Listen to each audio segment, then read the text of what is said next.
Assalamualaikum dan salam sejahtera. Baik, kita akan sambung lagi ya. PDPR kita masih lagi dalam tema 6. Okey, unitnya unit 16 iaitu kehebatan sains. Jadi kita akan teruskan sesi PDPR kita. Okey, jom. Baik, untuk kali ni kita akan berada dalam sesi kemahiran membaca. Membaca macam doktor ni tengah baca ala-ala saintis. Ini bukan saintis, ini ialah doktor bedah kot. Kat hospital lah, dia tengah baca apa dalam tab tu, cikgu pun tak tahu. Tak apalah. Tapi kemahiran hari ni, kali ni ialah kemahiran membaca. Jom. Okay, baik. Objektif sesi ini ialah murid dapat membaca dan menganalisis kandungan teks bukan sastera. Okey, teks bukan sastera. Untuk sesi sebelum ni, kemahiran baca sebelum ni, kandungan teks karya sastra. Macam pantun, sajak, syair, itu sastra lah. Karya bukan sastra ni macam mana tak apa, nanti kita akan tengok apa benda karya bukan sastra ni. Kriteria kejayaannya melengkapkan peta pokok berdasarkan pembacaan dan analisis terhadap karya tersebut. Dah baca, analisis, kemudian lengkapkan peta pokok. Okey, inilah bendanya yang dikatakan karya bukan sastra tu. Okey, karya bukan sastra. Baik, apa uh, macam mana kita nak kata karya ni karya sastra ataupun bukan sastra kalau nak bagi tahu secara detail ataupun tepat ataupun secara definisinya cikgu tak dapat bagilah sebab kerana cikgu pun tak mahir sangat. Tapi yang asasnya tentang sastra ni ialah sastra ni biasanya dalam syair, dalam sajak, dalam pantun, dalam syair, sajak, pantun, seloka dan sebagainya. Itu ialah sastra. Kerana apa dia duduk dalam kategori sastra ni? Kerana dia ada melibatkan manipulasi emosi kat dalam tu syair terkenang apa bangsaku, terkenangkan leluhurku, terkenangkan keturunan, ah, apa pertahankan tanah air dan sebagainya. Apabila ada unsur-unsur emosi mainan manipulasi emosi kat dalam sesebuah karya tu, dia akan tergolong dalam kategori sastra. Tapi bukanlah itu je penyebabnya dia duduk dalam sastra kerana manuskrip-manuskrip banyaklah cerita pasal sastra ni. Nanti apabila awak berada di peringkat lebih tinggi, mungkin sesuai untuk kita bincangkan apa benda yang dimaksudkan dengan sastra, apa benda yang dimaksudkan dengan karya bukan sastra. Kalau yang ini dikategorikan sebagai bukan sastra kerana penulisan kat sini ni dia lebih kepada fakta, fakta lebih kepada ilmiah. Dia ceritakan tentang benda-benda yang real, ada bukti, ada nyata. Dia ceritakan straightforward je. Dia tak ada teka-teki, dia tak ada berbelit-belit. Dia tak ada tersirat. Tersirat mengarut, mengarut yang mendalam, pemikiran yang mendalam tu tiada, kurang lah. Tiada, hampir tiada lah dalam penulisan bukan sastra. Okey, kat sini cerita dia tentang balai cerap di rumah. Balai cerap apa benda balai cerap Balai cerap ialah tempat yang mana dia digunakan untuk mencerap lah, melihat, menerokai, meneliti keadaan di angkasa. Tu balai cerap lah. Biasa kalau cerita orang putih tu yang ada apa yang ada teropong teleskop gergasi ada di Amerika Syarikat teleskop gergasi itu punyalah berkuasanya sampai dia boleh melihat bintang, boleh melihat keadaan keadaan bintang yang mana matahari pun salah satu bintang dia dapat melihat keadaan bintang yang jauhnya berjuta-juta kilometer, beratus-ratus juta kilometer dia dapat tengok permukaan. Sedangkan kita nak tengok permukaan jari dengan mata kita pun kita tak nampak. Maksudnya teleskop yang sangat-sangat berkuasa berada di balai cerap di Amerika sanalah. Dekat negara kita mungkin tak ada, mungkin ada. Yang itu cikgu tak pasti tapi memang adalah benda-benda teleskop yang hebat-hebat ni memang ada. Baik. Itu sedikit sebanyak tentang apa yang kita nak baca dan teliti dan selesaikan untuk kali ini. Okey? Jom. Okey, baik. Jom kita baca. Yang pentingnya sekarang ni ialah kita dapat membaca. Jom kita baca balai pula. Jom. Balai cerap di rumah. Zara sedang membaca rencana dalam majalah Dewan Pelajar. Minat yang tinggi dalam bidang astronomi telah mendorong seorang penduduk kampung membuka balai cerap mini di rumahnya. Kedengaran agak pelik bukan? Namun, begitulah yang dilakukan oleh Profesor Dr. Mahamarowi Omar, pemilik balai cerap di Kubang Rawa, Salor, Kota Baru, Kelantan. Balai cerap tersebut dibina di perkarangan rumahnya. Tergagap-gagap membaca nama dia. Mahamarowi Omar nama dia. Mahamarowi Omar. Profesor Dr. Mahamarowi Omar. Tergagap membaca. Okey. Bukanlah membaca bukanlah sesuatu yang mudah sekiranya kita kurang berlatih, kurang fasih, kurang latihan. Nampak? Cikgu dah bertahun-tahun bercakap pun boleh tergagap membaca kan? Bukan senang Jadi praktis. Jangan lupa praktis lah Apa perkara-perkara penting yang telah anda baca? Dalam ni ada perkara-perkara penting yang kita dah baca sebenarnya. Jadi nanti di hujung-hujung sikit lah kita akan teliti apa yang kita dah baca Okey, jom. Sambung lagi. Ada lagi ni baru satu dah ada lagi. Okey, teruskan baca. Balai cerap mini yang dibina lengkap dengan binokular dan teleskop serta peralatan berteknologi tinggi.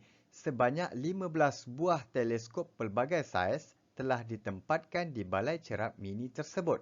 Kini, usaha tersebut telah mendapat pengiktirafan daripada Agensi Angkasa Negara (Angkasa) melalui Projek Inovasi Sosial, Kementerian Tenaga, Sains, Teknologi, Alam Sekitar dan Perubahan Iklim, MESTEC.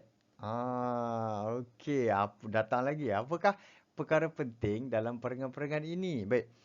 Memang ada perkara-perkara penting yang kita dah baca sebenarnya kalau awak ikut baca samalah, kita baca yang tadi tu yang cikgu dah baca tu sebenarnya memang ada perkara-perkara penting.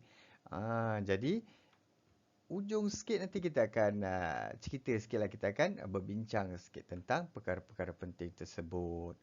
Dah habis ke? Ada lagi satu. Tu bawa clue dekat bawah tu ada hint dia Jom. Baik. Kita akan teruskan baca. Impian Profesor Dr. Mahamarowi adalah agar usahanya ini mampu memupuk kesedaran dan minat masyarakat dalam ilmu astronomi dan angkasa. Selain itu, beliau juga berhasrat untuk mengembangkan ilmu astronomi ini kepada segenap lapisan masyarakat. Baik. Jumpa tak perkara penting dalam perangan-perangan yang kita dah baca ni? Datang pula pakcik ni Baik. Memang ada perkara-perkara penting yang kita dah baca sebenarnya. Sama ada perasan atau tidak, memang lajulah kita baca tadi kan. Tak ada bincang, tak ada apa. Baca je. Baik. Sebenarnya ada. Lepas ni kita akan bincang. Okey? Jom.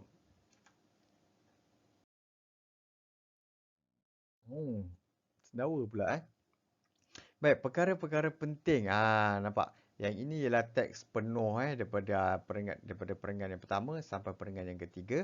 Dalam ketiga-tiga perenggan ni, dalam teks ni memang ada perkara-perkara penting.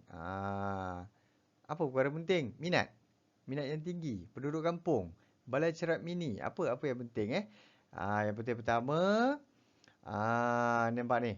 Balai cerap tersebut dibina di perkarangan rumahnya. Rumahnya di mana? Rumahnya di Kubang Rawa, Salo, Kota Baru, Kelantan. Kelantan. Kubang Rawa. Okey, tak tahu tak tahu macam mana cakap Kelantan. Salo, Kota Baru, Kelantan. Mungkinlah macam tu baca dia kan. Cikgu tak tahulah macam mana orang Kelantan baca benda ni. Baik. Ini ialah alamat kat mana dibinanya Balai Cerap Mini tu. Dibina di mana? Di Kubang Rawa, Salo, Kota Baru, Kelantan. Di Kubang Rawa, Salo, Kota Baru, Kelantan. Di situlah dibinanya Balai Cerap Mini yang dibina oleh Profesor Dr. Mahamarowi Omar. Baik. Ini dapat dah perkara pertama yang penting. Kat mana? Balai Cerap Mini. Kat mana? Di tu nampak? Okey, seterusnya. Apa lagi? Balai Cerap Mini yang dibina ni lengkap dengan binokular dan teleskop serta peralatan berteknologi tinggi. Berapa banyak? 15 buah teleskop pelbagai saiz telah ditempatkan di Balai Cerap Mini tersebut. Dia cerita dekat situ banyak peralatan berteknologi tinggi, banyak binokular, teleskop dan sebagainya. Berapa banyak? 15 buah teleskop. Ini ialah yang highlight sikit. Ini ialah perkara yang menjadi kata kunci je lah, yang pentingnya. Tadi kita dah tahu alamat dia kan, kat Kubang Rawa kan. Sekarang ni berapa banyak ada kat situ, berapa banyak benda, berapa banyak teleskop yang ada. 15 buah teleskop ada di Balai Cerap Mini tu. Ada lagi perkara penting. Okey, kita tengok. Ada. Balai Cerap Mini tu dah mendapat pengiktirafan daripada Agensi Angkasa Negara. Nampak? Bukan senang kita nak dapat pengiktirafan daripada Agensi Angkasa Negara. Maksudnya, kalau awak buat contohlah masak mi goreng hari-hari, Agensi Angkasa Negara takkan iktiraf awak lah. Tak ada kena-mengena dengan dia kan? Maksudnya awak telah menyumbangkan sesuatu kepada peningkatan kefahaman, pengetahuan orang ramai tentang angkasa. Jadi, Agensi Angkasa Negara bagi pengiktirafan kepada awak sebab tindakan awak yang membantu menyebarluaskan ilmu tentang angkasa kepada orang awam. Ada lagi? Tu memupuk kesedaran dan minat masyarakat terhadap ilmu astronomi dan angkasa. Ini ialah apa yang diimpikan oleh Profesor Dr. Mahamarowi ni. Dia mengimpikan agar minat masyarakat dalam ilmu astronomi dan angkasa ni dapat dipupuk dan ditingkatkan. Supaya orang kita tahulah. Orang Malaysia ni sedar. Oh, bintang ni bintang ada nama planet-planet dekat selain daripada dalam sistem solar kita, sistem suria kita ni. Banyak lagi planet lain, banyak lagi sistem lain, banyak lagi bintang-bintang lain yang dah ada nama, pelbagai-bagai nama ada. Cuma kita je yang tak tahu. Cikgu pun tak tahu nama dia apa. Kerana kurangnya kesedaran dan minat terhadap astronomi dan angkasa lepas. Kita kurang berminat. Kita tak kaji benda tu. Tak seperti apa yang berlaku di negara-negara luar, negara orang putih. Tetapi dengan tindakan ataupun dengan usaha Profesor Dr. Mahamarowi ni, mudah-mudahan kita akan lebih terdidik lagi tentang ilmu astronomi dan angkasa lepas. Dia nak harap kita semua, segenap masyarakat ni dapat ilmu astronomi lah. Nampak? Nampak? Mengembangkan ilmu astronomi ni kepada segenap lapisan masyarakat. Itu ialah sedikit sebanyak tentang perkara-perkara penting yang ada dalam teks ini. Yang sebenarnya kita dah baca tapi mungkin kita tak kupaskan tadi. Tadi baca je eh. Sekarang ni kita dah bersembang, kita dah bercerita sikit tentang apa benda-benda penting dalam ni. Jadi kita dah tahu dah dia, okey? Okey. Baik.